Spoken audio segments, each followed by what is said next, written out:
পদ যুগে শ্যামন্ত্রী ভঙ্গি রূপটাକୁ ଦେଖିଦେଲା। ମୋ ବାପା ମାନେ ହାତ ଯୋଡ଼ି ଦେଇଛି। ଦୟାସାଗର ଦୁଃଖୀ ଜନବନ୍ଧୁ କୃଷ୍ଣ ନାରାୟଣ ବୋଲି ଡାକିଲାନି, ଡକେଇଛି ନା ଧରିକି ଡାକିଲାନି। ପ୍ରଭୁଙ୍କର ଏତେ ନା ଗୋଟିଏ ଡାକି ନଥାନ୍ତା, ଡାକିଲାନି। କ'ଣ ପ୍ରଭୁଙ୍କ ନା?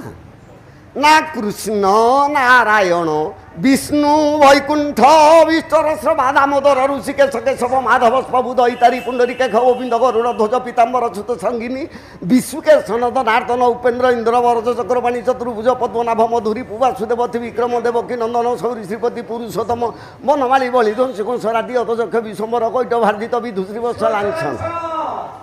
ଏତେ ନା ଡାକିଲାନି।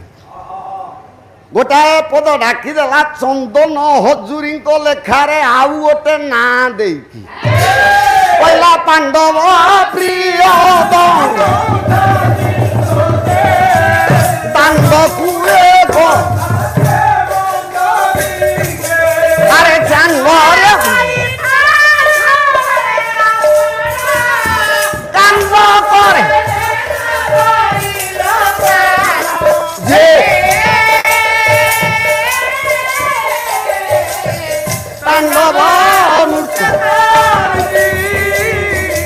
আরে ভাঙ্গ দেব বিষ্ণু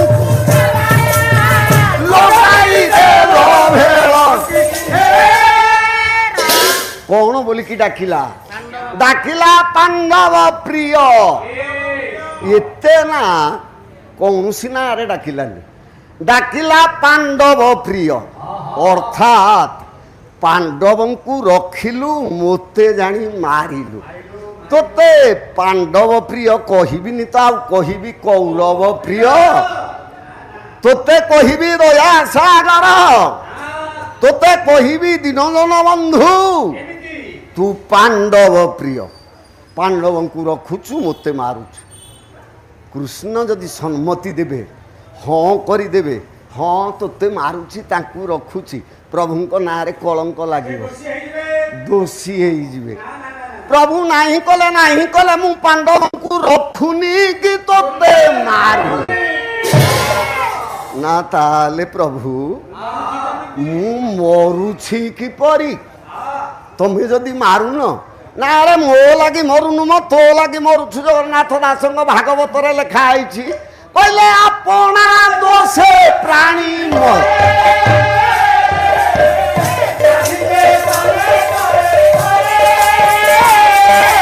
ରେ ଦୁର୍ଯ୍ୟୋଧନ ତୋ ଦୋଷରୁ ତୁ ତୋତେ କିଏ କିଏ ମାରିବ? ନା ପ୍ରଭୁ ମୋ ଜୀବନରେ ଯାହା କିଛି କରିଛି, ବୁଝି ସୁଝି କାମ କରିଛି, ଦେଖି ଶୁଣି କାମ କରିଛି, ଭୁଲ ତ କେବେ ଜୀବନରେ କରିନି। ପ୍ରଭୁ ଆପଣ ଗୋବିନ୍ଦ, ମୁଁ ପରା ମାନ ଗୋବିନ୍ଦ, ଆପଣ ନାରାୟଣ, ମୁଁ ପରା ପର୍ଣ୍ଣଗ ନାରାୟଣ। ତମ ଘରେ ଲକ୍ଷ୍ମୀ, ମୋ କାନ୍ଧରେ ଲକ୍ଷ୍ମୀ, ତମ ହାତରେ ଶଙ୍ଖ, ମୋ ହାତରେ ଶଙ୍ଖ, ତମେ ହାତରେ ଧରୁଛ ପଦ୍ମ, ମୋ ପାଦରେ ଅଛି ପଦ୍ମ। ମୁଁ କାହିଁ ପ୍ରଭୁ ଭୁଲ କରିବି? ହେ କେଶବ, ଏ 56 କୋଟି ଜୀବର ତମେ ହଉଛ ରକ୍ଷକ, ଏ 14 ବ୍ରହ୍ମାଣ୍ଡର କର୍ତ୍ତା। ସମସ୍ତଙ୍କ ଦୁଃଖ ସୁଖ ଭଲ ମନ୍ଦ ପାପ ପୁଣ୍ୟ ଆପଣଙ୍କ ଖାତାରେ ଲେଖା ହେଇଥିବ। ଦେଖି ଦେଖି ଖାତାଟାକୁ ବାହାର କଲ, ମୋ ଭୁଲଟା କୋଉଠି ରହିଲା? କୃଷ୍ଣ କହିଲେ ତୋ ଭୁଲ ଜାଣିପାରୁନୁ, ମୁଁ କହିଦେଲେ ଯାଇନୁ ନା ପ୍ରଭୁ କହୁନା କ'ଣ ଭୁଲ କଲି? ନା ରେ ପୁରୁଷ, ଆଜ୍ଞା କୃଷ୍ଣ ସିଂହ ମହାଭାରତ କହିଲେ ପୁରୁଷ ସଭାରେ କଲୁ ନାରୀ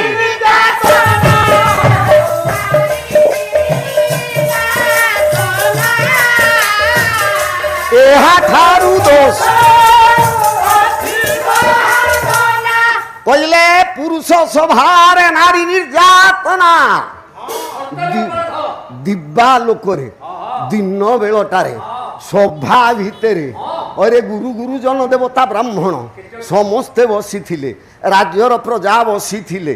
ତୋ ଭାଉଜ ତମ ଘର କଥା, ତମ ଘର ଗୌରବ, ତମ ଘରର ଯଶ, ପର ଘର କଥା ନୁହଁ, तो भाऊजକୁ ଆଣି ବିବସ୍ତ୍ର କଲୁ କି ଉଲଗ୍ନ କଲୁ ନାରୀ ନିର୍ଯାତନା କଲୁ ଏହାଠାରୁ ଆଉ ଭୁଲ କଣ ଥାନ୍ତା କହ ହାତ ଯୋଡ଼ିଦେଲା ଲୋ ମା ଦୁର୍ଯ୍ୟୋଧନ କହିଲା ହେ କେଶବ ମୁଁ ଦ୍ରୌପଦୀ ବସ୍ତ୍ର ହରଣ କରିନି କରିନି କରିନି ପାଣ୍ଡବ ମାନେ କହିଲେ ଆମେ ବସିଥିଲୁ କେତେ ବଡ଼ ମିଥ୍ୟା କଥା କହୁଛୁ ମଲା ବେଳକୁ ସତ କହନ୍ତି ତୁ କ'ଣ ମିଥ୍ୟା କହୁଛୁ ଆରେ ତୁ ବସ୍ତ୍ର ହରଣ କରିନୁ ତ ଆଉ କିଏ କରୁଥିଲା ନା ହେ ପାଣ୍ଡବ ହେ ଭାଇମାନେ ତମେ ମୋ ସାକ୍ଷୀ ମୋର ଏଠି ଆଉ କେହି ନାହିଁ ମୁଁ ତମକୁ ସାକ୍ଷୀ ଦଉଛି ଯେତେବେଳେ ଦ୍ରୌପଦୀ ବିବସ୍ତ୍ର ହଉଥିଲା ତମେ ଲଜ୍ଜାରେ ସବୁ ମୁହଁ ପୋତି ଦେଇଥିଲ ତେଣୁ କିଏ ବିବସ୍ତ୍ର କଲା ଦେଖି ନା କି ଭଳିଆ ନ୍ୟାୟ ଦଉଛି ଦେଖ କହିଲା ସବୁ ମୁହଁ ପୋତିଥିଲ ଦେଖିନ କେହି ଯିଏ ବସ୍ତ୍ର ହରଣ କଲା ନା ତାହେଲେ ତୁ କରିନୁ ନା ନାଇଁ କୃଷ୍ଣ କହିଲେ ଦୁର୍ଯ୍ୟୋଧନରେ ତୁ ଯେବେ ବିବସ୍ତ୍ର ନ କରୁଥିଲୁ ଆଉ କ'ଣ ପାଟ ପିନ୍ଧଉଥିଲୁ ଅଇରେ କହ ସତ କଥା ମାନି ଯା କାହିଁକି ଏଭଳି କଲୁ ନା ହେ କେଶବ ପଦେ କହିବି ନ୍ୟାୟଟା କହିବ ଅନ୍ୟାୟ କହିବନି କପଟକ ରଖିବନି ମୋର ଏଠି କେହି ନାହାନ୍ତି ପାଣ୍ଡବ ମୋ ଭାଇ ସିଏ ମୋ ସାକ୍ଷୀ ତମେ କହିବ ମୁଁ କହିବି ପ୍ରକୃତ ଭୁଲ କାର ଆଜି ପାଣ୍ଡବେ ଦେଖିବେ ନା ତାହେଲେ କୁହ ନା କହୁଛି କେଶବ ଗୋଟିଏ ପଦ ସାରଳା ଦାସଙ୍କ ଲେଖା କହିଲେ ଗୋଟିଏ ପୁରୁଷ ଗୋଟିଏ ଇଏ ବିଧାତା ଅଛନ୍ତି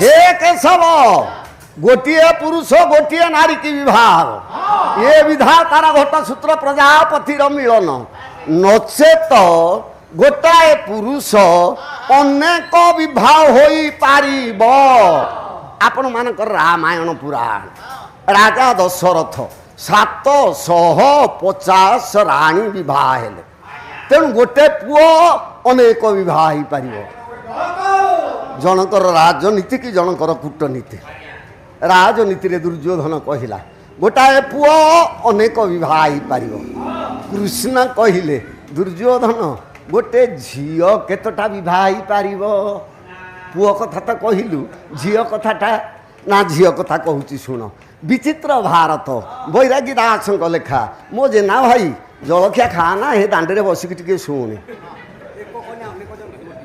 रे गोटा पद गाउछि कहले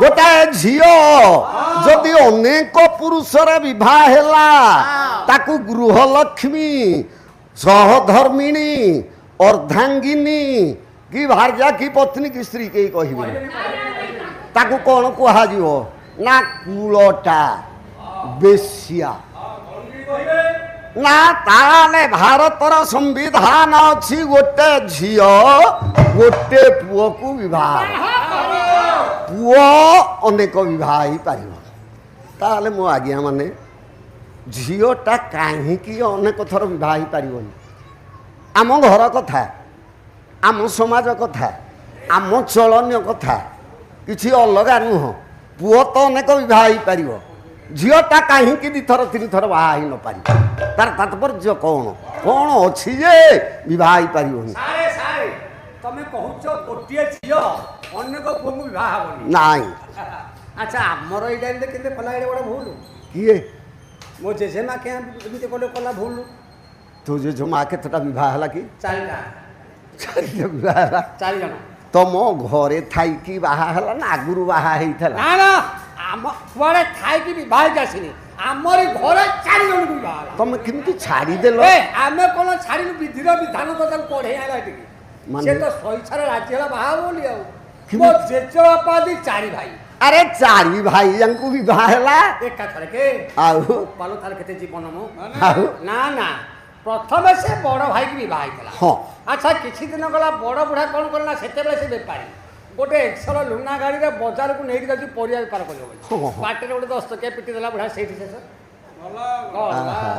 से बुढ़ी रहिला ना गला कुआडे जीव तार द्वितीय दियर जे अछि ताकू धइला ता ससुर कहले मो घर बहु मोर हमरे पुओ छी देला छंदी देला अच्छा द्वितीय वाला द्वितीय को विवाह हैला विवाह अरे हेडा विवाह ना आपण अरे हेडा द्वितीय होला कि विवाह ना ओ होय द्वितीय हे हैला तेल ताकू जते विवाह हैला आगे कोन होई छी महानदी कोरे हमर घर नदी में बन्या पानी आसुची ए बुढ़ा जाइछला नदी की देखला गोटे बड़ काठ गला भिड़ी आनिबी आगे पहरी जाइछला काठ भिड़ी नेला जल भौरी भीतर से बुढ़ी की मरला घर को खबर आसिला बुढ़ा गला बुढ़ी कुआडे जीव से गादी दियो घरे रहिला तृतीय दियर पर लक्ष्य पइला देखो जोगरा सब अछंती केई अच्छा आज्ञा तृतीय वाला को न्याय कला नहीं कला बना हेडा कोला हेडा काचा खड़ू हैला अच्छा हेले तृतीय वाला कोन होजी खरा दिन दांडे रे गोटे दौड़िया खटे रे गोड़ लंबे की तलकु सोइची गोटे चित्ती कौड़िया साप कामड़ देले से शेष केरे लक्ष्मीवंत बुढ़ी आज्ञा तापर चतुर्थ वाला थिला ताकू भी विवाह कला ताकू जते विवाह कला आज्ञा तार कोन विवाह कला कोन हैं आ विवाह घर तार अछि हेडा रखिता है कि रही हां हे तो रहिला अच्छा से जब रहिची याकू हैला कोन आज्ञा नहीं आज्ञा नहीं से ब्रेन मैलेरिया हे वाला मेडिकल 7 दिन पड़िला पाठी पड़ी गला सेठी शेष कौन चार्टा जाक अच्छा मु गोटे बोली नाती मझिया बुढ़ा से वंशर मु रही बुढ़ी मत देखला कहला यही गोटी को मो नाती टी केंद्र रखी एटा से आज्ञा लक्ष्मी लक्ष्मी लक्ष्मी न होइतले ता लागी धन संपत्ति घर मत कहला नातिया तू काम दाम किसी कर खाली बसी खा फेला करे तेणु आपण से पाला कर जाउची बुढ़ी कौन मत गेलेर 19 वर्ष जाए मत पेंट पिंधे देलानी कहला कोंटा सब आइ जबो ओइ रे हां सुनिलु आज्ञा हे अलक्ष्मीटा घरे अछि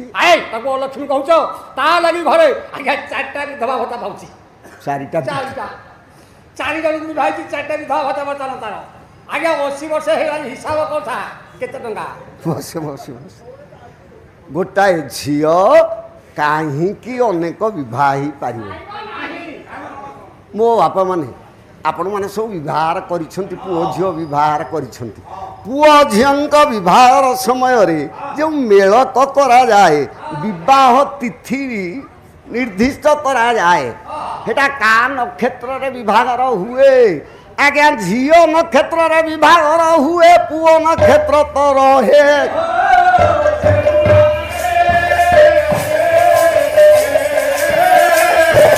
माँ मान लो विवाहटा झियो नक्षत्र रे हुए पुओ नक्षत्र रे तेणु पुओर नक्षत्र बाकी रहा से इच्छा कले आहरी विवाह जदि विवाह जो झील को विवाह फेरे तारी नक्षत्र रे बाहा या नक्षत्र बाकी रहूथब तेणु पुओ अनेक विवाह ही पार झीर नक्षत्र विभागर सरी जाइछि तेणु से द्वितीय विवाह होई एक कलरे दुर्योधन कृष्णंकर जुक्ति चली कृष्ण कहिले गोटाए झील केतटा विवाह ना गोटे थरे मात्र द्वितीय विवाह ना ताले भूल कौन रहिला ना एका द्रौपदी मरिला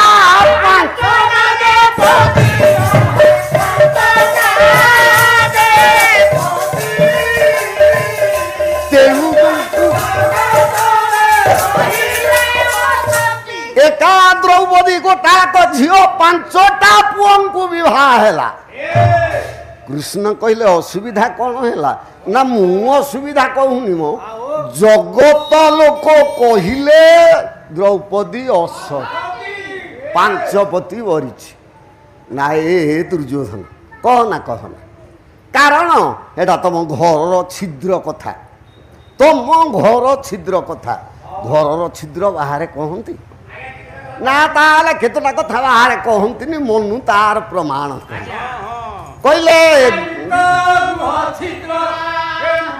मैथुन अपमान तपदा ଏ ନବକର୍ମାଣୀ ନଅଟା କଥା ପ୍ରକାଶ କରିବନି। ଆୟୁଷ କି ବୟସ କେତେଟା କହିବନି। ମୋତେ ପଚାରିବ ଯେ ଗଙ୍ଗାଧର ଆପଣ ପାଲା ଗାଇଲେଣି, ବୁଢ଼ା ହେଲା ଭଳିଆ ଦିଶିଲେଣି, ବୟସ କେତେ ହେଲା? ମୁଁ ଯଦି ସତ କଥାଟା କହିଦେବି ମୋତେ 72 ବର୍ଷ ହେଲା। ଆଉ ଯଦି କିଏ ଷ୍ଟେଜକୁ ନେବାକୁ ମନ କରୁଥିବେ କହିବେ ଏଇଟା ବୁଢ଼ାଟା ମୋ 72 ବର୍ଷ ହେଲାଣି। ତେଣୁ ବୟସଟା ସତ କହିବନି।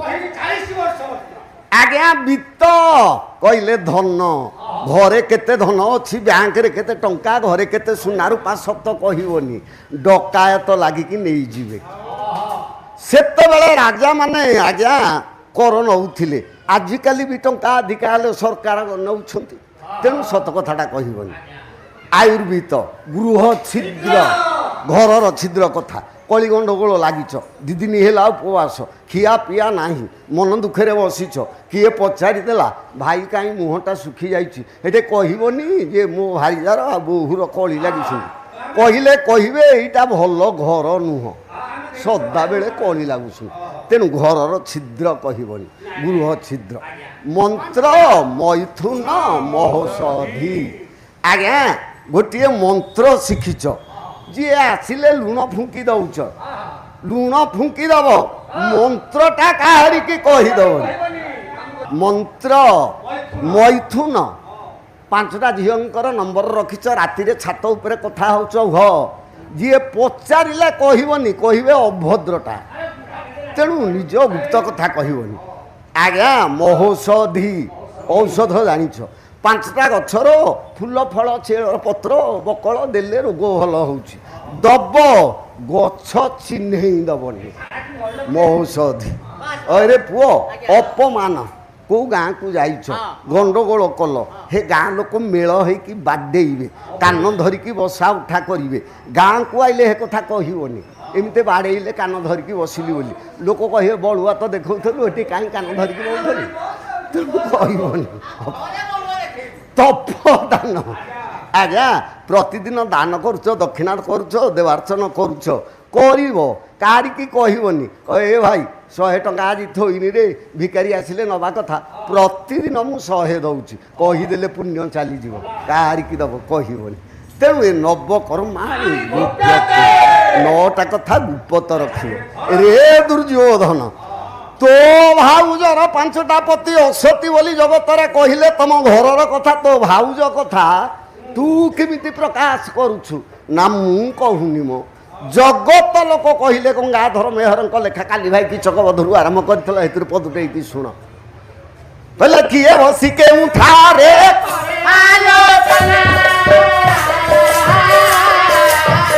କେଉଁ କହିବାକୁ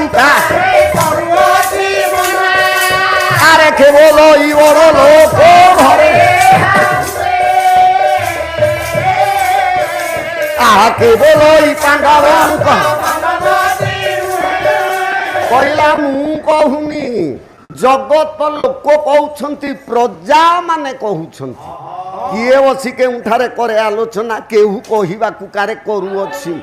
କେବଳ ଏଇ ବଡ଼ ଲୋକ ଘରେ ଏହା ହୁଏ, କେବଳ ଏଇ ପାଣ୍ଡବଙ୍କ ଭଲ ମତି ନୁହେଁ। ତେଣୁ ପ୍ରଜାମାନେ କହୁଛନ୍ତି ନା ହଁ ନା ତୁ ପରା ରାଜା। ପ୍ରଜାମାନେ ଯେବେ କହିଲେ, ଗୋଟେ ପଦ ଆଣେ, କୃଷ୍ଣ ଭଲ ବେଳକୁ ଚା ପିଉଛି, କୃଷ୍ଣ ପ୍ରସାଦ ବସୁଙ୍କ ଲେଖା।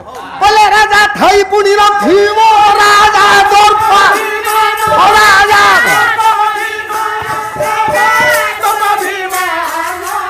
আরে প্রজা বুঝিবে করিবে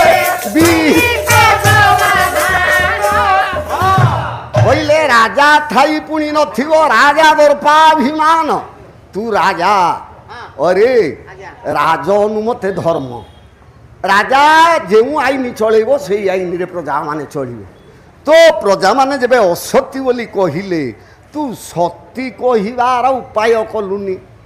তো ভাউজକୁ ଯେମିତି ସତୀ କହିଥାନ୍ତେ, ତୁ ରାଜା ସେ ଆଇନଟା ଚଳେଇଥାନ୍ତୁ, କହିଥାନ୍ତୁ ମୋ ଭାଉଜକୁ ସତୀ କୁହ, ସେମିତି ଗୋଟେ ଆଇନ ଦେଇଥାନ୍ତୁ। ଆଉ କେବଳ କହିଦେଲୁ ଯେ ମୁଁ ପ୍ରଜାମାନେ କହୁଛନ୍ତି। ମୋ ବାପାମାନେ ପାଲାରେ କେତେ ଜିନିଷ ଥାଏ। ଆଜ୍ଞା ମୋତେ କହିଥିଲେ ବୁଢ଼ା କାଳକୁ ଧର୍ମାନନ୍ଦ ଦୀକ୍ଷିତ ବାଙ୍କି ତାଙ୍କ ଘର ଚର୍ଚ୍ଚିକା ପାଖରେ ବେଦପୁର, ସେଇଠି ମୋତେ କହିଥିଲେ, କହିଲେ ଗଙ୍ଗାରେ ପାଲା ଗାଇବୁ? ମୁଁ କହିଲି ଆଜ୍ଞା। ନା ପାଲାରେ କ'ଣ ଥାଏ କହିଲୁ? ହାତ ଯୋଡ଼ିଦେଲି, ବଡ଼ ଲୋକଙ୍କୁ ଉତ୍ତର ନାହିଁ। କହିଲେ ଆଜ୍ଞା ମୁଁ ଜାଣିନି। ନା ତାହେଲେ ଲେଖିକି ନେ, ମନେ ପକାଉଥିବୁ। ଆଜି ଏଇଠି ମନେ ପକାଉଛି, ସେ କୁଆଡ଼େ ଗଲେଣି। ଶ୍ଲୋକ କାବ୍ୟ ସୁନାଟକ ପ୍ରହେଳିକା ପ୍ରବନ୍ଧ ପଦ୍ୟାବଳୀ ଛାନ୍ଦ ଗଦ୍ୟ ଚତୁଷ୍ପଦୀ ଚପୟାର ସଙ୍ଗୀତ ଗୀତାଦି ନାନା ଶାସ୍ତ୍ର ଯୁକ୍ତ ଅଳଙ୍କାର କଥିତ ସଂହିତା ସବିଧାନ ତର୍କ ନ୍ୟାୟ ତଥା ହରି କଳି କଥା ନୃତ୍ୟ ବାଦ୍ୟାଦି ପାଲା। ଏତିକି ଜିନିଷ ଥିଲେ ଯାଇକି ପାଲା। ଆଉ ଖାଲି ପେଟ ଦେଖେଇକି ଆଇଲେ ପାଲା? ଏତିକି ଜିନିଷ ଦେଖେଇଲେ ଯାଇକି ପାଲା ହେବ। ଦୁର୍ଯ୍ୟୋଧନ କହିଲା ମୋ ଭାଉଜକୁ ସତୀ କହିବା ପାଇଁ ଆଇନ କଲି। ନା କ'ଣ ଆଇନ କଲୁ ଟିକେ କୁହ। କୃଷ୍ଣଙ୍କ ଆଗରେ ଦୁର୍ଯ୍ୟୋଧନ କହୁଛି, କଲା ରାଜ୍ୟରେ ନାଗରା ଦେଇଦେଲି। ହେ ପ୍ରଜା ମାନେ, 5ଟା ପତି ଅସତୀ ମୋ ଭାଉଜକୁ କହୁଛ, ଆଜି ରାଜ ଦରବାରକୁ ରାଜସଭାକୁ ଆସ। ଦ୍ରୌପଦୀ ସତୀ ମୁଁ ଆପଣଙ୍କ ଆଖି ଆଗରେ ଦେଖେଇଦେବି। ଆଜ୍ଞା କହିଲା ଦେଖେଇଦେବି। କିଏ ନ ଆସିବ କହିଲ? କହିଲା ଦ୍ରୌପଦୀ ସତୀ ମୁଁ ସମସ୍ତଙ୍କ ଆଖି ଆଗରେ ଦେଖେଇଦେବି। କିଏ ନ ଆସିବ? ଯଦି ପାଲାକାର କହିବେ, ଆମର ସଂଘର ସଭା ମହାଶୟ ବ୍ରଜସାରେ ଯଦି କହିବେ ଆସ ସମସ୍ତେ ନାରାୟଣ ଚାଲିକି ଯିବେ ଦେଖିବ, କିଏ ନ ଆସିବ କହିଲ? ତେଣୁ ଦ୍ରୌପଦୀ ସତୀ ବୋଲି ଦେଖେଇଦବ କହୁଛି, ତେଣୁ ପ୍ରଜାମାନେ ଆସିଲେ। କବି ସମ୍ରାଟ ଭଞ୍ଜଙ୍କ ଲେଖାରେ କହିଲେ ଦରିଦ୍ରଙ୍କ ଯାହା ଥିଲା ଘେନିଛ, ଆରେ ଧନୀ ଜନ ଭାସୁଥାନ୍ତି। ରାଜ୍ୟର ପ୍ରଜା ମାନେ ସବୁ ଆସି ରାଜସଭାରେ ବସିଗଲେ। ଦ୍ରୌପଦୀ ସତୀ ବୋଲି ଦେଖିବେ। କୃଷ୍ଣ ପଚାରିଲେ ଦୁର୍ଯ୍ୟୋଧନ ତାପରେ କ'ଣ କଲୁ? ନା ପରଲୋକକୁ ପଠେଇନି, ମୋ ସାନ ଭାଇ ଦୁଃଶାକୁ ପଠେଇଲି। କହିଲି ଭାଉଜକୁ ସାଥିରେ ଆଣ। ପରଲୋକ ସାଥିରେ କହିନି, ଦେଢ଼ଶୁର ସାଥିରେ କହିନି, ଦିଅର ସାଥିରେ କହିଛି। ମୋ ସାନ ଭାଇକି ପଠେଇଲି। କହିଲି ଦୁଃଶାକୁ କହିଲି ଦୁଃଶାରେ ଦ୍ରୌପଦୀ କି ଆଣେ ସଭାରେ। ତେଣୁ ମୋ ଭାଇ ଗଲା। କେମିତି ଆଣିଲା? କେମିତି ଆଣିଲା?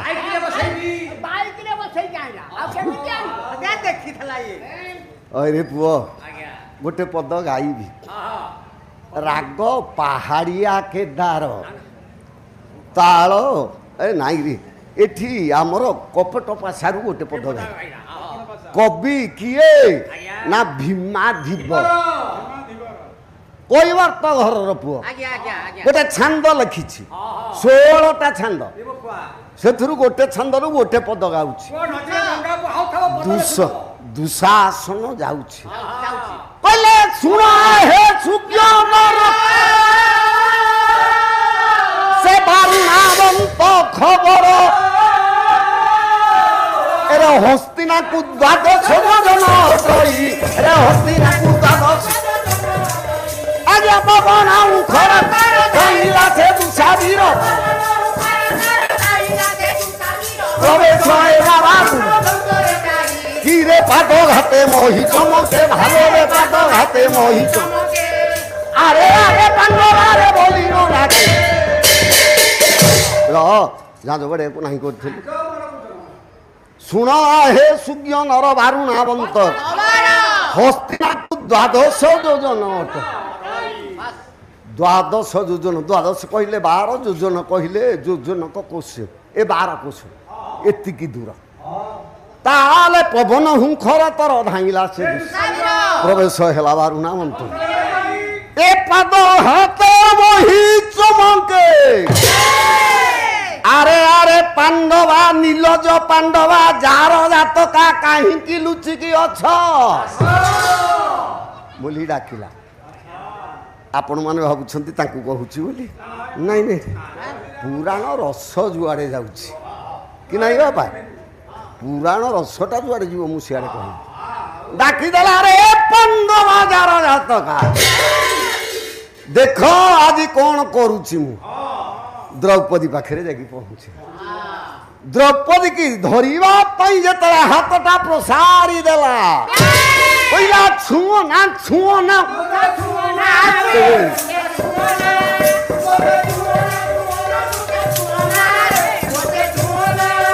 ଆରେ ବୀର ଦୋଷରେ କଳଙ୍କ ଜାଣିବ ଆଜି ତାହେଲେ କଥା କହୁଛି ଶୁଣ।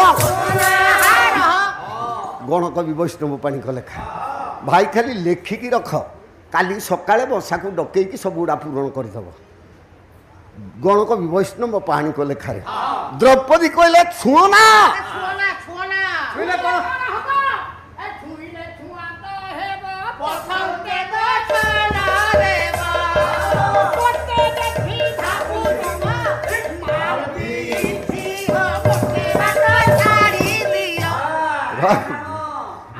ମୂର୍ଖ ଦଣ୍ଡ ନାଚ ଗୀତ ଗାଉଛି।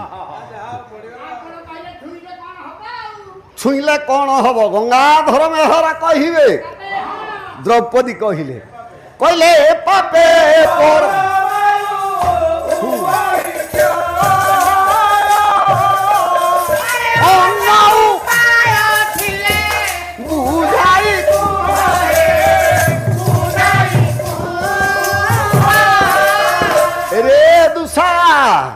ମୋତେ ଛୁଇଁଲେ ପାପ ହେବ, ପାପ ହେଲେ ପରମାୟୁ ତ ଆୟୁଷ ଉଣା ହବ, ଆୟୁଷ ଉଣା ହେଲେ ତୁ ମରି, ତେଣୁ ମରଣକୁ କାହିଁ ବରଣ କରୁଛୁ?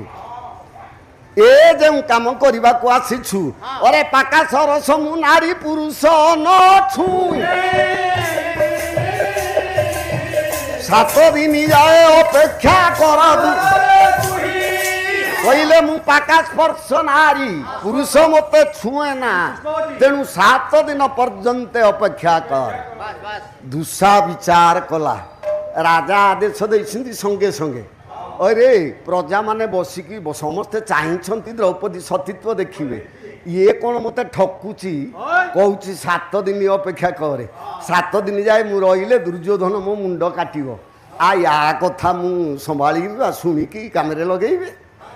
ଦ୍ରୌପଦୀ କହିଲେ ଦୁଃସାରେ ଯଦି ବଳତ୍କାରରେ ଛୁଇଁ ଦେବୁ ତାହେଲେ ଆୟୁଷ ଉଣା ହବ, ମରିବୁ, ତୁ ନରକକୁ ଯିବୁ, ସ୍ୱର୍ଗକୁ ଯିବୁନି। ମୋତେ ଯେବେ ଛୁଇଁବୁ ନର୍କରେ ପଡ଼ିବୁ। ଏଇଠି ଦ୍ରୌପଦୀ ବୁଝେଇଲେ, ମଉସା କାଲି ଏ କଥାଟା କହିଦେଇଛି, ତେଣୁ ଆଜି ଆଉ କହିବିନି। ତୁ ନର୍କରେ ପଡ଼ିବୁ, ସ୍ୱର୍ଗକୁ ଯିବୁନି। ନା ତାହେଲେ ନର୍କରେ କେତେ ଜଣ ପଡ଼ନ୍ତି, ସ୍ୱର୍ଗକୁ କେତେ ଜଣ ଯାଆନ୍ତି? ଆଜି ସଭାରେ ଯେତେ ରୁଣ୍ଡୀଭୂତ ଜନତା ଏ ପୃଥିବୀରେ ଯେତେ ଅଛନ୍ତି, ସ୍ୱର୍ଗକୁ କିଏ ଯାଆନ୍ତି, ନର୍କକୁ କିଏ ଯାଆନ୍ତି? ଆପଣମାନଙ୍କୁ ଏଠି କହିକି କଥା ଆଗକୁ ନେବି। ବାପା ଆଗ ସ୍ୱର୍ଗ କଥା ଶୁଣ, ସ୍ୱର୍ଗକୁ କିଏ ଯାଆନ୍ତି କହିଲେ? 4 ଚିହ୍ନାନି ବହନ୍ତି ରେ ଦାନ ପ୍ରସଙ୍ଗ ଦେବାର୍ଚନ ବ୍ରାହ୍ମଣ ପୂଜନ। ଆଜ୍ଞା ସ୍ୱର୍ଗକୁ ଏଇ ମାନେ ଯାଆନ୍ତି। ସ୍ୱର୍ଗ ଗମନ ଇହ ମର୍ତ୍ତ୍ୟ ଲୋକେ, ମର୍ତ୍ତ୍ୟରେ ଥାଇ ସ୍ୱର୍ଗକୁ ଯିଏ ଯାଏ 4 ଚିହ୍ନାନି, 4ଟା ଚିହ୍ନ ତା ଦେହରେ ରହୁଥିବ। ସ୍ୱର୍ଗକୁ ଯିବ ବୋଲି ତାକୁ ଜାଣିବ ନା ଚିହ୍ନ 4ଟା କ'ଣ? ନା ଆଜ୍ଞା ଦାନ ପ୍ରସଙ୍ଗ ମଧୁରାଚ ବାଣୀ। ପ୍ରତିଦିନ ଯିଏ ଦାନ ଦଉଥିବ ଜାଣିବ ଏଇ ଲୋକଟା ସ୍ୱର୍ଗକୁ ଯିବ। ମଧୁରାଚ ବାଣୀ, କଥା କହିଲା ବେଳେ ଅତି ସୁନ୍ଦର ସରଳ ମିଠା କଥା କହିବ, ତାହେଲେ ଜାଣିବ ଏଇ ଲୋକଟା ସ୍ୱର୍ଗକୁ ଯିବ। ଦେବାର୍ଚ୍ଚନ ପ୍ରତିଦିନ ଯିଏ ଦେବତାଙ୍କୁ ପୂଜା କରୁଥିବ, ମନ୍ଦିର ଦର୍ଶନ କରୁଥିବ, ଦେବାର୍ଚ୍ଚନ କରୁଥିବ, ଜାଣିବ ଏଇ ଲୋକଟା ସ୍ୱର୍ଗକୁ ଯିବ। ବ୍ରାହ୍ମଣ ପୂଜନଶ୍ଚ ପ୍ରତିଦିନ ବ୍ରାହ୍ମଣଙ୍କୁ ପୂଜା କରୁଥିବ, ଦାନ ଦେଉଥିବ, ଦକ୍ଷିଣା ଦେଉଥିବ। ଏ ଭାଇନାଙ୍କ ଭଳିଆ ସିଏ ଯେତିକି କହିବେ, ବ୍ରାହ୍ମଣକୁ ଯେତେ ଦେଲେ ତ ସେ ସନ୍ତୋଷ ନୁହେଁ। ଜଳଧାର ପ୍ରିୟ ଶିବ, ଶିବ ଜଳଧାର ପ୍ରିୟ। ନମସ୍କାର ପ୍ରିୟ ସୂର୍ଯ୍ୟ, ସୂର୍ଯ୍ୟ ନମସ୍କାର ପ୍ରିୟ। ସତ୍ୟାଚାର ପ୍ରିୟ ବିଷ୍ଣୁ, ଭଗବାନ ସତ ଆଚାରର ପ୍ରିୟ। ଆଉ ବ୍ରାହ୍ମଣ ଭୋଜନ, ବ୍ରାହ୍ମଣଙ୍କୁ ଦାନ ଦେଇକି ସନ୍ତୋଷ କରିପାରିବନି। ଏ ସ୍ଥଳରେ କବି କହିଲେ ସ୍ୱର୍ଗକୁ କିଏ ଯିବେ ନା ଏ ଚାରିଟା କାମ ଯିଏ କରୁଥିବେ। ତାହେଲେ ନର୍କକୁ କିଏ ସେ ଯିବେ? ତାହେଲେ ନର୍କ ଯିବା ଲୋକର ଚିହ୍ନ କଣ? କଲେ ଆତ୍ମା ପ୍ରଶଂସା, ସୁଜନସ୍ୟ ନିନ୍ଦା, କୁଟିଳତା ନିଜ ଜନେ ସୁସଙ୍ଗ, ଅତ୍ୟନ୍ତ ରୋଷ କଟୁତା ଚବାଣୀ, ନରସ୍ୟ ଚିହ୍ନ ନର୍କବତୀ। ନର୍କକୁ ଯିବା ପାଇଁ 6ଟା ଚିହ୍ନ ଥବ, ଜାଣିବ ଏଇ ଲୋକ ନରକକୁ ଯିବ। ନା କଣ ନା ଆତ୍ମା ପ୍ରଶଂସା, ସଦାବେଳେ ନିଜର ପ୍ରଶଂସା ଗାଉଥବ। ଓ ଭାଇ ଖାଇକି ଆଇଲଣି ନା, ମୋ କଥା କ'ଣ ପଚାରୁଛ? ତା ମାଆଟା ତୁ ଚା ଖାଲି ପାଣିରେ ତରକାରୀ ରାନ୍ଧିଦେବ, ଏତେ ସୁଆଦ, ଏମିତି ଜଣେ କେହି ନଥିବ। କାହିଁକି ମୋ ପୁଅ କହିଲା ମାତ୍ରେ ଧାଇଁକି ଯାଇକି କାମ କରୁଛି। ମୋ ବୋହୂଟା କ'ଣ କମ? ନାହିଁ କରୁଥିବି ଧାଇଁକି ଗୋଡ଼ ହସୁଥିବ। ଖାଲି ଘରର ପ୍ରଶଂସା, ନିଜ ପ୍ରଶଂସା ଗାଉଛି। ଜାଣିବ ହେଇଟା ନର୍କ ଯିବାର ଗୋଟେ ଚିହ୍ନ, ଆତ୍ମା ପ୍ରଶଂସା। ସୁଜନସ୍ୟ ନିନ୍ଦା, ସୁଜନ ମାନଙ୍କୁ, ଜ୍ଞାନୀ ମାନଙ୍କୁ, ପଣ୍ଡିତ ମାନଙ୍କୁ ସଦାବେଳେ ନିନ୍ଦା କରୁଥିବ। କହୁଥିବ ସେ ଅମୁକକୁ ପଣ୍ଡିତ କହୁଛ, ଏଇଟା ମୂର୍ଖଟା ମ କିଛି ଜାଣିନି, ଏ ଅମୁକ କଥା ପଚାରିଲି ଯେ କହିପାରିଲାନି। ତେଣୁ ଜାଣିବ ଏଇଟା ଗୋଟେ ନର୍କ ଯିବା ଚିହ୍ନ, ଆତ୍ମା ପ୍ରଶଂସା, ସୁଜନସ୍ୟ ନିନ୍ଦା।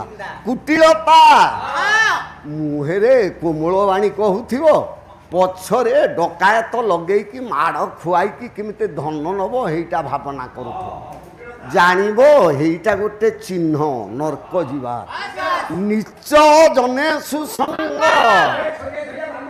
ନାଇଁ ବ୍ରାହ୍ମଣ ନୁହଁ, ନିଜ ଜାତି ଠାରୁ ନିଚ ଜାତି ଲୋକଙ୍କ ସାଥିରେ ସଦାବେଳେ ସାଙ୍ଗ ହଉଥିବ, ମଦ ପିଉଥିବ। ଜାଣିବ ନର୍କ ଯିବାର ହେଇଟା ଗୋଟେ ଚିହ୍ନ। ଓଇରେ ବାପା, ଅତ୍ୟନ୍ତ ରୋଷ କଟୁତା ଚବାଣୀ, କଥା ପଦେ ପଦକେ ନାଗ ସାପ ଭଳିଆ ଫଁ କରିକି ଉଠୁଥିବ, ରାଗି ଯାଉଥିବ। ଜାଣିବ ନର୍କ ଯିବାର ସିଏ ଗୋଟେ ଚିହ୍ନ, କଟୁତା ଚବାଣୀ। ଆଜ୍ଞା ଏଭଳିଆ କଥା ପାଟିରେ କହିବ, ଛାତି ଭିତରେ ହାଣିଲା ଭଳିଆ ଲାଗିବ, କଉଳିଆ କଥା କହି ଜାଣିବନି। ତେଣୁ ଏ 6ଟା ଚିହ୍ନ ଯାହା ପାଖରେ ଥିବ ଜାଣିବ ସେଇ ଲୋକ ନର୍କ। ସ୍ୱର୍ଗକୁ ଯିବାକୁ 4 ଚିହ୍ନ, ନର୍କକୁ ଯିବାକୁ 6ଟା। ଆଜି ଦ୍ରୌପଦୀ ଦୁଃଶାକୁ କହିଲେ, ରେ ଦୁଃଶା, ଯେବେ ବଳତ୍କାରରେ ମତେ ଧରିବୁ ନର୍କକୁ ଯିବୁ, ନର୍କକୁ ଯିବୁନୁ ତ ଆଇସ ଉଣା ହବ, ମରିବୁ। ଦୁଃଶା ବିଚାର କଲା, କହିଲା ରାଜା କହିଛନ୍ତି ସଙ୍ଗେ ସଙ୍ଗେ ନେବି, ନ ନେଲେ ରାଜା ମାରିବେ। ଦ୍ରୌପଦୀ କହିଲାଣି ଯେ ମତେ ବଳତ୍କାର ନେଲେ ତୁ ମରିବୁ, ତାହେଲେ ମରିବାଟା ମୋର ଠିକ। ନେଲେ ଦ୍ରୌପଦୀ କି ଛୁଇଁକି ପାପ ହବ ଯେ ମରିବି, ନ ନେଲେ ରାଜା ମାରିବ ଯେ ମରିବି। ତେଣୁ ମରିବାଟା ଠିକ ହେଲା। ରାଜା ଆଦେଶ ପାଳିବି, ଆକୁ କାହିଁ ଛୁଇଁବି ଯେ ମୋ ପାପ ହବ। କୃଷ୍ଣ ସିଂହ ମହାଭାରତ। ତା ବାସକୁ ଧରିଲା ନାଇଁ ରେ ବୀର କେଶକୁ ଧରି, ହାତକୁ ଧରିଲାନି, ଶାଢ଼ୀକି ଧରିଲାନି, ଦ୍ରୌପଦୀଙ୍କର କେଶକୁ ଧରିଲା। କେଶକୁ ଧରିଲେ କ'ଣ ଅଙ୍ଗ ଛୁଇଁଲାନି?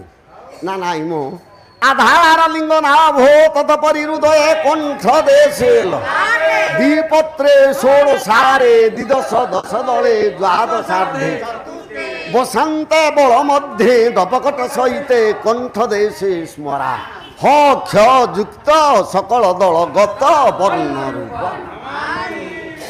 6টা চক্র দেহরে কহিলা ললাଟ চক্র উপরে কেশ গুড়াক অছি যদি কেশকু ধরিকি নেবি তাহলে মুঠে দোষ লাগিবনি দ্রৌপদী কি প্রকৃতরে দুঃশাসন কেবে দেখি নথিলা এ সুন্দর কেশকু যা ধরিলা কেশরে আখিটা পড়িগলা আজ্ঞা মানে রহম অর্থ বুঝাଉଛି ମୋ ବାପା ମାନେ ଗୋଟେ ପଦ ମନେ ପଡୁଛି ବାଙ୍କ ଦାସଙ୍କ ଲେଖା କବିଙ୍କର ନାମ ବାଙ୍କା ଗୋଟେ ପଦ ଅଧିକା ଗାଇବିନି ସମୟ ଚାଲିଯିବ ପୁଅ ଟିକେ ଜାଣିକି ପାଳିଟାକୁ ହଁ ର ଟିକିଏ ଜାଣିକି ପାଳିଟାକୁ ଧରିବ ଖାଇଲା ବେଳେ ଯେମିତି ଖାଲି ମିକ୍ସଚର ଗୁଡ଼ାକ ଆଗକୁ ଆଗକୁ ନେଇ ହଁ ଆଜ୍ଞା ଏ ବୁଢାକୁ ଆଗ ବାଦାମ ମଞ୍ଜୁର ବାଛି ଖାଇ ଦଉଛି କହିଲା ନା ବଳରେ আরে কি সুন্দর এ বাড়া কি সুন্দর আরে উপমা দেবাকু নাহি পুরে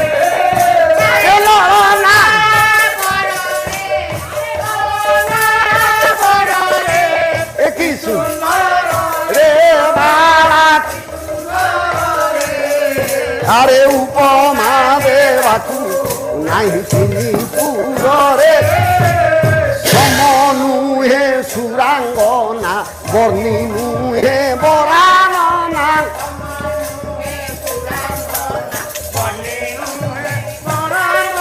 এ সমান হিবে চন্দ্র সুমুখী কবরাননা সমান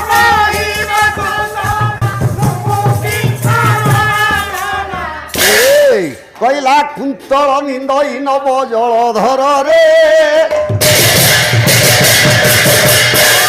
এ কুন্তল নিন্দই নব জলধরে আরে কি সুন্দর রে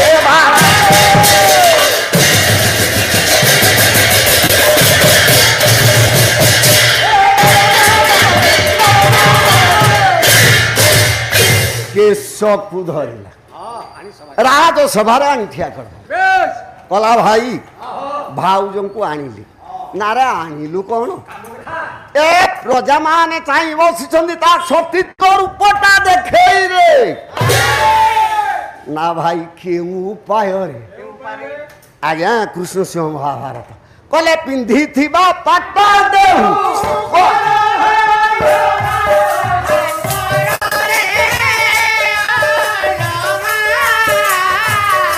সত্যি কি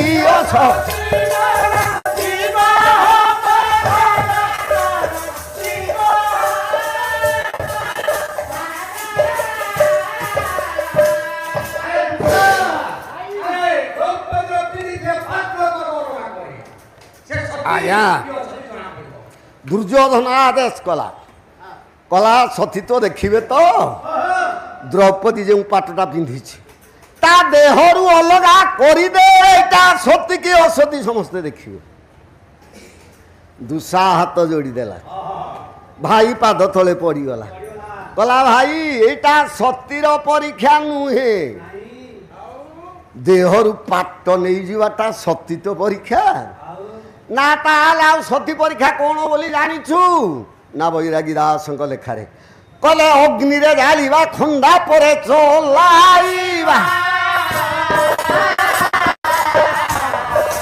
আরে শুনছি মুনে বাট সেহু চালিব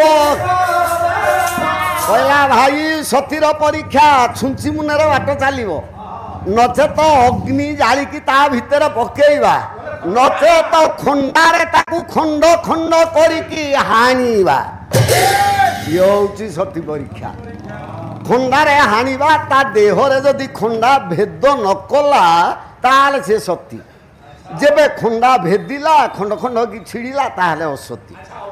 ଅଗ୍ନି ଜାଳିବା, ଅଗ୍ନି ଭିତରେ ତାକୁ ପକେଇବା, ଯେବେ ତା ଦେହଟା ନ ପୋଡ଼ିଲା ତାହେଲେ ସତୀ, ଯେବେ ପୋଡ଼ିଗଲା ଅସତୀ। ପରୀକ୍ଷାଟା ଏପରି ନା ଆଉ ତମେ କହୁଛ ତା ଦେହରୁ ପାଟଟା ଅଲଗା କରିଦେ, ଉଲଗ୍ନ ହେଲେ କ'ଣ ସତୀ ପରୀକ୍ଷା? ଏଇଟା ସତୀ ପରୀକ୍ଷା ନୁହେଁ। ବୁଝି ବିଚାରି କାର୍ଯ୍ୟ କଲେ ପ୍ରମାଦ ନ। ଦୁଃଶାସନ କାମଟା କରିବ ନା, ତେଣୁ ଆଗ ବୁଝୁଛି। ଭାଇ କି କହିଲା ଏ ପରୀକ୍ଷା କରିବା, ଦୁର୍ଯ୍ୟୋଧନ ନାହିଁ କଲା, କଲା ଏ ପରୀକ୍ଷା ତା ଦିହରେ ଚଳିବ। ତା ପାଇଁ ଏ ପରୀକ୍ଷା ନୁହଁ, ଅଗ୍ନି ପରୀକ୍ଷା ନୁହଁ କି ଖଣ୍ଡା ପରୀକ୍ଷା ନୁହଁ। ନା ଭାଇ କାହିଁକି? ନା ତୁ କ'ଣ ଜାଣିଛୁ ଦୁଃଶା? ତା କଥା ତୁ ଜାଣିନୁ ରେ। ନା କ'ଣ? ନା ଆଜ୍ଞା ସାରଳା ଦାସଙ୍କ ମହାଭାରତ କଲେ ଯଜ୍ଞ ଜାତ ହେଲା ଅଗ୍ନିରେ ନ ଜଳି।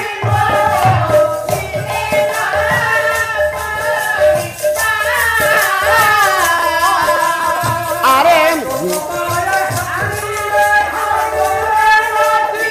ଏ ଦୁଃଶାସନ ଏ ଯଜ୍ଞରୁ ଜନ୍ମ ହେଇଛି, ଯଜ୍ଞ ଅଗ୍ନିରୁ ଜନ୍ମ ହେଲା। ତେଣୁ ଆକୁ କ'ଣ ଅଗ୍ନି ପରୀକ୍ଷା? ଯିଏ ଅଗ୍ନିରୁ ଜନ୍ମ ହେଇଛି ସେ ଅଗ୍ନିରେ ପୋଡ଼ିକି ମରିବ, ତେଣୁ ଅଗ୍ନି ପରୀକ୍ଷା ନୁହଁ। ନା ଭାଇ ଖଣ୍ଡା ପରୀକ୍ଷା, ନା ଯୋଗ ମାୟା, ଇଏ ଅନେକ ରୂପ ଧରିପାରେ। ଏ ଦ୍ୱାପର ଯୁଗର କେତୁକା ଦୁର୍ଗା। ଆଜ୍ଞା ଦୁଃଶା ହେଉଛି ଶୂଦ୍ର ବ୍ରହ୍ମା, କେତୁକା ଦୁର୍ଗାର ବ୍ରହ୍ମାଙ୍କର ଯୁକ୍ତିତର୍କ ଚାଲିଛି। ତାହେଲେ ଦୁର୍ଯ୍ୟୋଧନ ପାଖରେ କହୁଛି ଦୁଃଶାସନ, କହିଲା ଦୁର୍ଯ୍ୟୋଧନ କହିଲା ଖଣ୍ଡାରେ ହାଣିଲେ ସେ ଯୋଗ ମାୟା ତା ଦେହରେ ଖଣ୍ଡା ଭେଦିବ, ତେଣୁ ଏ ଦୁଇଟା ପରୀକ୍ଷା ନୁହେଁ। ନା ତାହେଲେ ଭାଇ ପାଟଟା ବାହାର କରି ନେବା କେଉଁ ପରୀକ୍ଷାରେ? ସେଇଟା କ'ଣ କି ପରୀକ୍ଷା? ପରୀକ୍ଷା ନା ଏ ଦୁଃଶା ଶୁଣ, କାହିଁକି ପାଟଟା ଭିଡ଼ିବାକୁ କହିଛି ତାର ତାତ୍ପର୍ଯ୍ୟ ରହିଛି। ଆଜ୍ଞା ବୈରାଗୀ ଦାସଙ୍କ ଲେଖା ବିଚିତ୍ର ଭାରତରେ ଲେଖା ହେଇଛି। ଦୁର୍ଯ୍ୟୋଧନ କେତେ କଥା ଜାଣିଛି। କହିଲା ସତୀ ଦେହରେ ଜୀବନ ଥିବା ପରି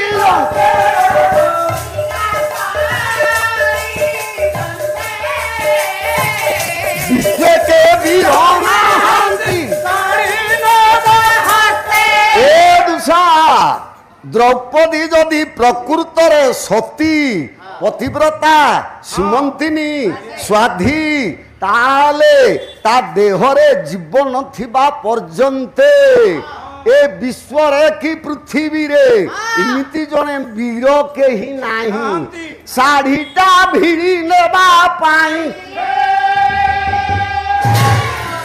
ତାହେଲେ ଦୁର୍ଯ୍ୟୋଧନ କେତେ କଥା ଜାଣିଛି। କହିଲା ଯେବେ ପ୍ରକୃତରେ ସତୀ, ସତୀ ଦେହରେ ପ୍ରାଣ ଥିବା ପର୍ଯ୍ୟନ୍ତେ ଶାଢ଼ୀଟାକୁ କେହି ନେଇପାରିବେନି। ନା ଭାଇ ଶାଢ଼ୀଟା ନେଇପାରିବ କେବେ? ନା ସତୀ ମରିଯିବ ପରା ଯେବେ ଦେହୁ ଶାଢ଼ୀ ଚାଲିଯିବ ତେବେ। କହିଲେ ଦୁର୍ଯ୍ୟୋଧନ କହିଲା, କହିଲା ଦୁଃଶାରେ ସତୀ ଦେହରେ ଯେବେ ପ୍ରାଣ ଚାଲିଯିବ, ଏଟା ମୃତ ଶବ ହେଇଯିବ, ତା ଦେହରୁ ଶାଢ଼ୀଟାକୁ ଭିଡ଼ିକି ନେଇପାରିବ। ବଞ୍ଚିଥିଲା ପର୍ଯ୍ୟନ୍ତ କେହି ନେଇପାରିବେନି। ସେଇଥିଲାଗି ମୁଁ ତୋତେ କହିଛି ତା ଦେହରୁ ପାଟଟା ଅଲଗା କର। ଏଟା ସତୀ କି ଅସତୀ ପ୍ରମାଣ ହବ। ଦୁଃଶାସନ କହିଲା ଭାଇ ଏଇ ଗୋଟିକ ପରୀକ୍ଷା ନା ଆଉ କ'ଣ ଅଛି?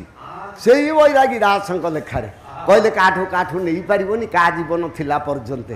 ନା ବିରହ ତରୁ ଯେ ନେଇ ନ ପାରି ବଞ୍ଚିଥିଲେ ପ୍ରାଣେ ସେ ହୁ ବଧିବ। କଲା ଜଣେ ବୀର ତା ହାତରେ ଖଣ୍ଡା ଧରିଛି, ସେ ଯୁଦ୍ଧ କରୁଛି, ଖଣ୍ଡାଟା ତାଠୁ ଛଡ଼େଇକି ନେଇଯିବ? ମାରିଦେବନି ସିଏ? ନା ଆଉ କ'ଣ? ନା ଫଣି ମସ୍ତକରେ ଯେବେ ରହିଅଛି ମୁଁ, ଆରେ ଜୀବନରେ ଖାଇ କେହୁ ପାରିବ। କହିଲେ ଫଣି ମସ୍ତକରେ ମଣିଚୂଳ ସର୍ପ ମଣ୍ଡପରେ ମୁଣ୍ଡ ଉପରେ ମଣି ଅଛି, ତା ଦେହରେ ଜୀବନ ଅଛି, ମଣିଟାକୁ ଯାଇକି ମୁଣ୍ଡ ଉପରୁ ଆଣିବ ହରି? ଆଜ୍ଞା ମାରିଦେବନି? ନା ଆଣିବ କେବେ? ନା ସର୍ପଟା ମରିବ। वीर हाथरू खंडटा आनिब केबे ना से मरिब जेबे सती देहरु शाढ़ीटा आनिब केबे ना से मरिब कायक कानर कुंडल अछि हातरे चामर अछि तू आनि परिबो आनि केबे कायक मरिबे जेबे वीर ठौ खंडा आनिब केबे ना मरिब मरिबो जेबे सर्प ठौ मणि आनिब केबे ना से मरिबो जेबे बाघ ठौ नख आनिब केबे मरिबो जेबे हाथी ठौ दांत आनिब केबे मरिबो जेबे सेथि लागि लगेई कि कहूची वाला गाय कोठौ चामर आनिबु केबे से मरिबे मो बापा माने ये गोटे पालिया जे अनेइछि मु केबे मरिबी रह देखि कहिलु कोन कह एठी पाला हला हां पाला आरंभ हला बेस आगे रे कि आइला आगे अच्छा ए लोक आगो आसीले कायक पालिया तोर मुख सेना अरे गाय को पाली आ गइलो पछरे आसीलो कि नाही आज्ञा जेबे मरिबा को पाली पड़िबो आगे रे किए मरिबो मु परा पछरे आइछि सारे এই তো বুঝেই মু আগাড়ি মু ন এই ভাই না কি আইতে ব্যস্ত হউছ আচ্ছা গোটিয়ে গাড়ি রে हां माल लोड हम हाँ। धर गोटे ट्रक रे धान अखा लोड हम आसी गोटे अखा तो हम तापर अखा तो हम तापर अखा तो शेषरे जे पछरे आसो से ऊपर तो हम हाँ। जते खाली हम अनलोड हम पोटा खसिबो ना आ तो भिडियो आ स्टेज को आग आसीचे पछे आपण कोन करे दिन दिन संरक्षण महाभाव करबे चामर महाप्रसाद दे दे आपण पळेबे आमे सब गोटा गोटी करबु बोलिबु पछरे जिबु हेला हेला हां दुर्योधन कहूची रे दुषा प्रकृत रे जेबे द्रौपदी सती शाढ़ीटा जीव नाही तेणु तो ते कहिची पाट लगा कर आन गोटा पद कपट भाषा भीमाधिवरंक लेखा राग पहाड़िया केदार जेना भाई पहाड़िया केदार राग त्रिपटा ताले रे गाइब से बामण और साथ करछुनी ओइ रे आज्ञा छाड़ो के समझ त्रिपटा ताले रे गाइब नइले समस्त गांती सभारे दुर्योधन राजन डाकिला रे रे दुशासन कर गमन फेर द्रौपदी अंगुबस एइमिति के आ लोकु को एई स्वर भल दिह हलिबनी काटिबनी बाधिबनी नाई नाई त्रिपटा ताले रे गाइबटा पूरा छंद गांधी के अपन गुरु गांधी मो गुरु गांती गायक रत्न अनंत चरण प्रधान से ईश्वर रे मु गाउछि कइले सभारे दुर्योधन राज अरे राखिला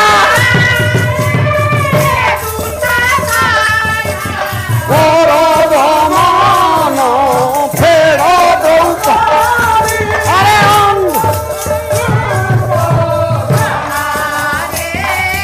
अरे देखिबा तारो जानू जो अरे देखंतु हेमंत करी राज रखी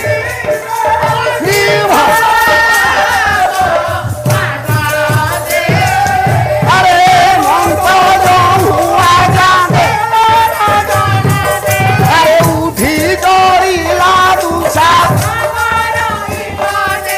ए तोरू चूड़ी रंगू ए काढ़ंते ए खंडे काढ़ंते खंडे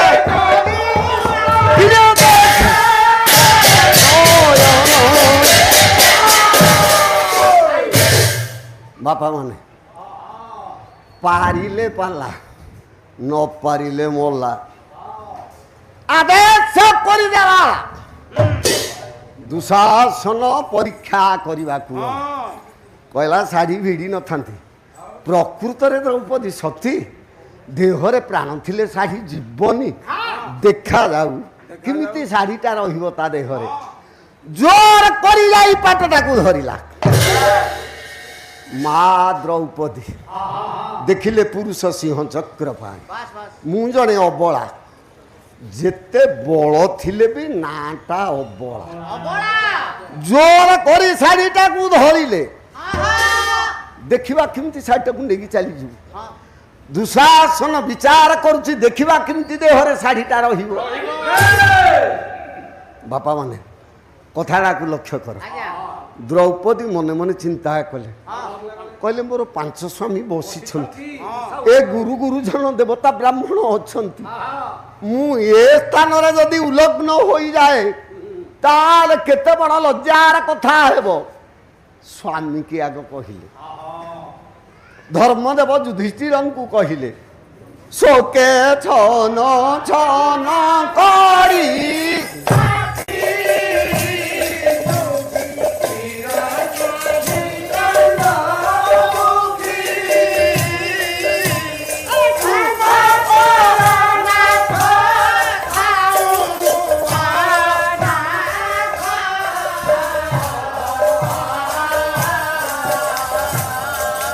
प्रभु हेली जाहानी माखी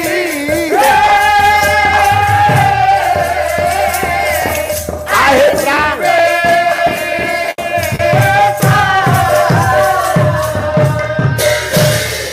कांदी कांदी द्रौपदी धर्मदेव युधिष्ठिरଙ୍କୁ जणैले, कहले धर्मर हाथ धरी हेली अनाथ। जगतरे समस्ते धर्म बोली जहाकू कहती से धर्मर हाथ धरी धर्म मो स्वामी ए धर्म थाऊ थाऊ मो नाथ हेली। धर्मदेव युधिष्ठिर डाक शुणिकी मुहटा तलू करदे। द्रौपदी देखिले कहले ये भिड़ू नुह, एते बड़ सभारे ये पाटी फिटे होनी। मो द्वितीय स्वामी भीमसेन आंगुठी देखई देले बाहु गिली जवा लोक ताकू ही कहले सी रखियो। गंगाधर मेहरंक लेखा किचक बधर अरे विचलित शत शृंग किरे विचलित शत शृंग एगारो शिशु राते अरे धरणी सेठी डाकिला कहला विचलित शतशृंग जार शिशु लाते जन्म हेला बेले पादटा को बाड़े देल जे शतशृंग पर्वत पाताल को भेदी गला तुम्हें सेई वीर बसीछ पर पुरुष सभा भितर मो साड़ी भिड़ुछि तुमको देखा जाउनी। भीमसेन युधिष्ठिर को अनेले से किछि उत्तर न दबारु मुह पोत कहले लक्षे राजारे लाख बिंधिकी मते आनीछि अर्जुन धनुर्धारी वीर रखिब सीए बोली अर्जुन को चाहिए। अर्जुन को चाहिए गायक केशरी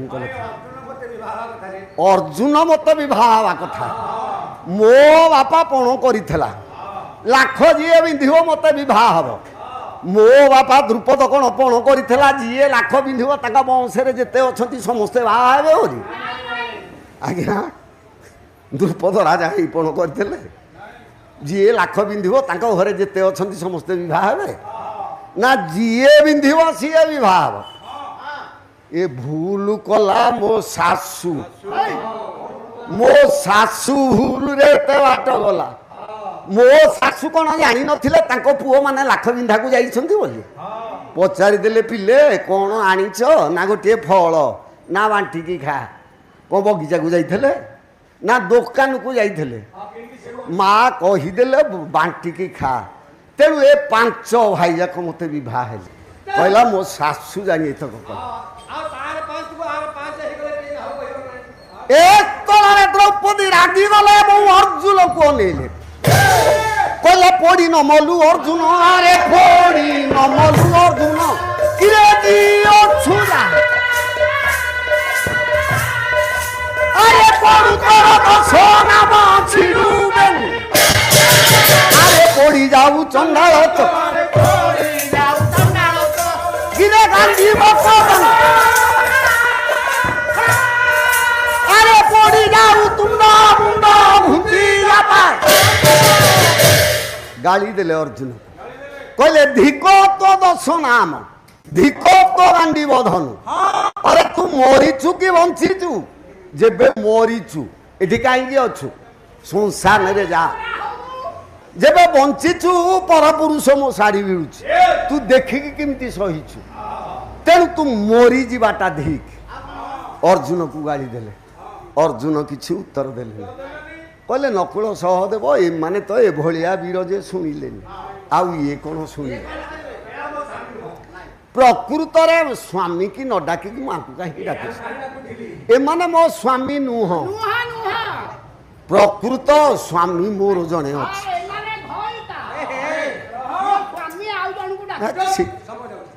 ଆଜ୍ଞା କହିଲା ପ୍ରକୃତ ସ୍ୱାମୀ ମୋର ଜଣେ ଅଛି ସେ କିଏ ସେ ସ୍ୱାମୀ କାହାକୁ ସ୍ୱାମୀ ବୋଲି କହିଲା ଅଭିରାମ ପରମହଂସଙ୍କ ଲେଖାରେ କହିଲା କଲା ବାଲ୍ୟ କାଳୁ ହେଲା ବିବାହ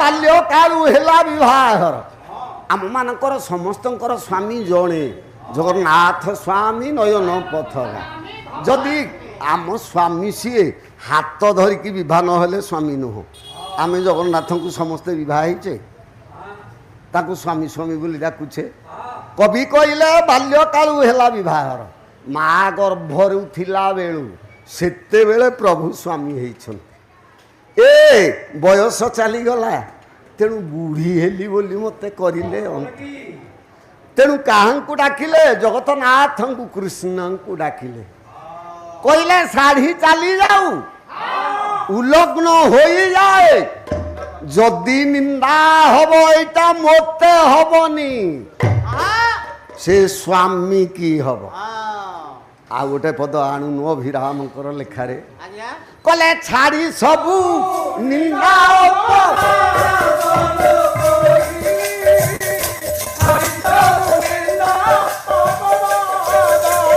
ଆରେ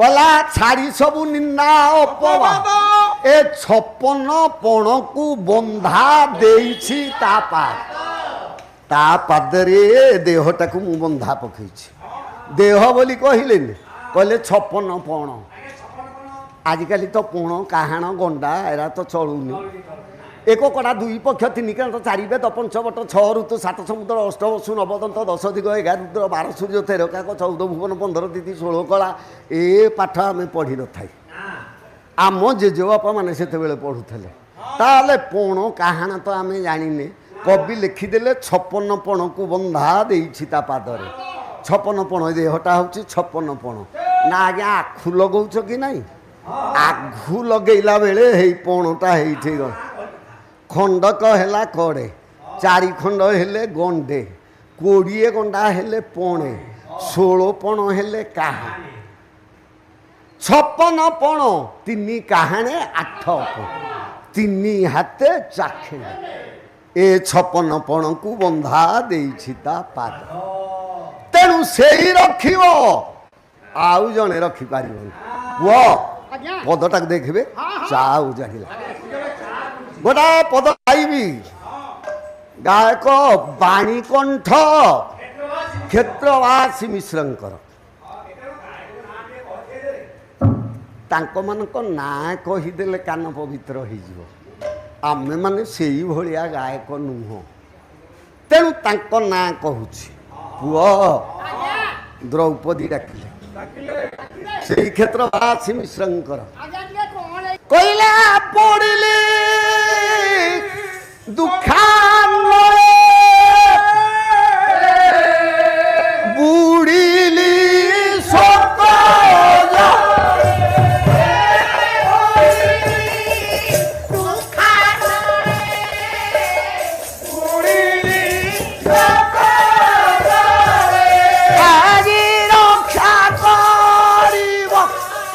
ଚକ୍ର ପାଣି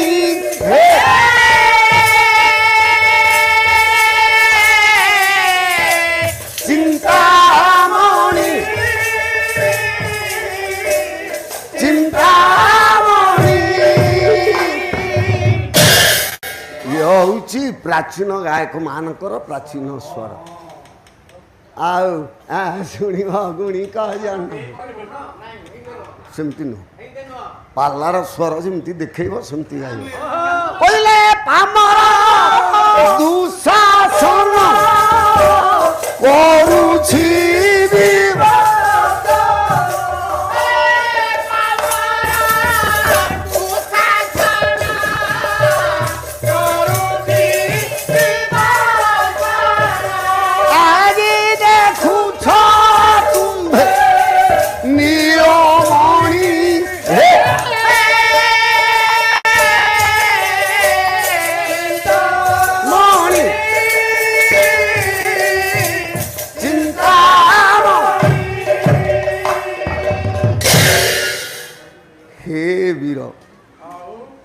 डाकुछि द्रौपदी आतुरे कातरे निराश्रय हताश शाढ़ीटा को छाड़ी देला हाथ दीटा टेकी देला कहले रक्ष वा नैव रक्ष रखिले रख नहिले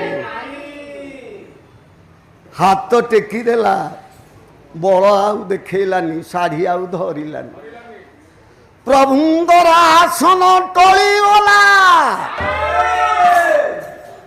सही पारिले आर्त त्राण दिन बंधु संगे संगे कोटि कोटि वस्त्र आनी देले गोटाए पद भागवत प्रधान कर लेखा नयागढ़ न मालेश्वर बोले बिटालिया दुसावीर कोटा करुष भार कोटा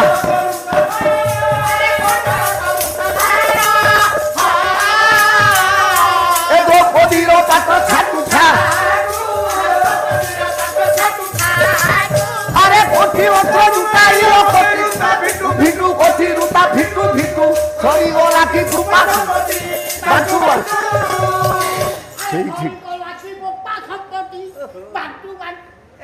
द्रौपदी शेष डाक डाकिले सरीगला कि कृपा संपत्ति बांटू ए बिटारिया दुसावीर कोटाल करी सभार द्रौपदीर पाट छाटू कोटि कोटि वस्त्र देल कोटि रुता फिटू फिटू कोटि कोटि वस्त्र आसी जमा हो द्रौपदींकर मान रक्षा हो गला हेले रागटा कमिलानी ए कोप नेत्र रे द्रौपदी सती रानी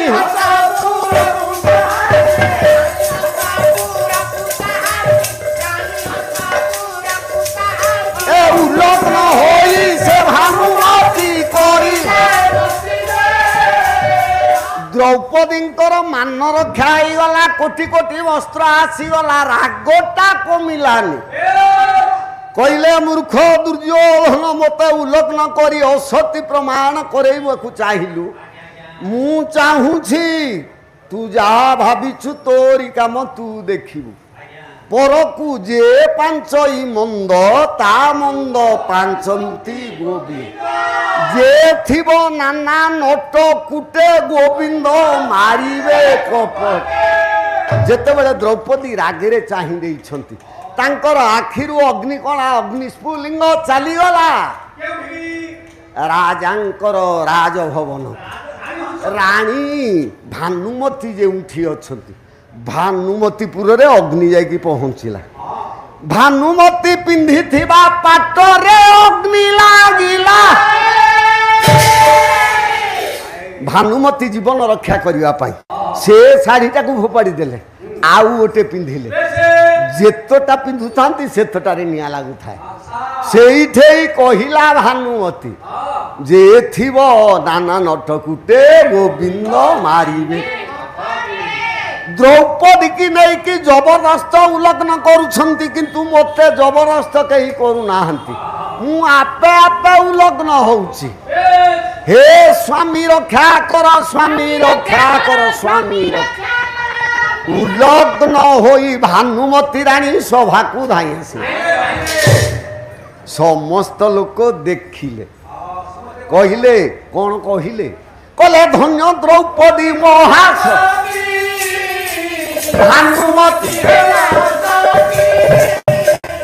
କୃଷ୍ଣ ସିଂହ ମହାଭାରତରେ ଲେଖା ହେଇଛି।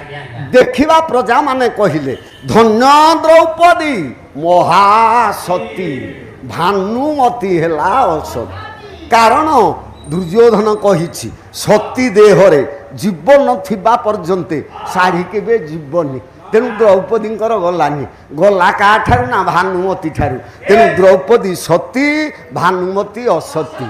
କୃଷ୍ଣଙ୍କୁ ଦୁର୍ଯ୍ୟୋଧନ ଏଇଠି କହିଲା, କହିଲା ହେ କେଶବ, ମୁଁ ଦ୍ରୌପଦୀ ବିବସ୍ତ୍ର କରୁନଥିଲି, ଶାଢ଼ୀ ଉଲଗ୍ନ କରୁନଥିଲି, ତାକୁ ସତୀ ପଦ ଦେଉଥିଲି। ଏ କାମଟା ହେବାରୁ ରାଜ୍ୟ ଯାକର ପ୍ରଜା କହିଲେ ଦ୍ରୌପଦୀ ମହାସତୀ।